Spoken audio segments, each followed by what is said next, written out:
In today's video, I'm going to teach you how to sign up for a MyFitnessPal account in 2025 with this full guide to walk you through each step. MyFitnessPal is a fantastic app for tracking your nutrition and fitness goals, and getting started is easier than you might think. First things first, you'll want to download the MyFitnessPal app onto your device. You can find it in the App Store if you're using an iPhone or in Google Play if you're on an Android device. Once it's installed, go ahead and open the app. You'll be greeted with a screen that gives you the option to sign up for free, so click on that. When prompted, select Continue with Google to streamline your setup using your existing Google account. Now you'll see a list of your available Google accounts. Choose the one you'd like to use and tap on it to proceed.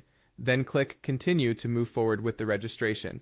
The app will now ask you to enter a preferred name. This is what the app will use to personalize your experience, so choose a name you're comfortable with. Next, you'll be presented with options to check off your fitness goals. Take a moment here to think about what you hope to achieve using the app, whether that's weight loss, muscle gain, or maintaining your current fitness level, and check the boxes that align with those goals. Once that's done, hit Next. You may need to click Next a couple more times as the app gathers your preferences and metrics to tailor the experience just for you. Shortly, you'll see a section asking about barriers you've experienced while trying to lose weight. This step is useful for identifying challenges you might face, and the app can offer support in those areas, so be sure to check the relevant boxes. Click Next to continue through the setup process.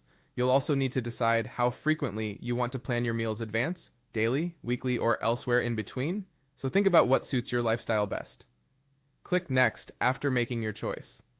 Next up is a question about weekly plans. Consider whether you'd appreciate some assistance in planning your routine. This can be a great feature for those wanting a structured approach. You'll be asked about your baseline activity level, such as whether you're sedentary or very active. Be honest here to ensure accurate recommendations. Then you'll fill in some personal details about yourself, like your age, weight, and height. After inputting these, you'll click Next to keep moving forward. MyFitnessPal might ask you a few more questions to further personalize your plan, so answer those as they appear. Now it's time to set your weekly goals. This is where you get to define how much you want to lose, gain, or maintain each week. Once you make your selections, clicking Next will take you to the Terms and Conditions page. Be sure to check the box stating that you agree to MyFitnessPal's terms and conditions before clicking Next again. Almost there now. You may be asked to click Allow to let MyFitnessPal connect with certain features of your device. Finally, you'll have the option to purchase a premium subscription or start a 30-day free trial, and that's it. You've successfully created your MyFitnessPal account. Welcome aboard and happy tracking.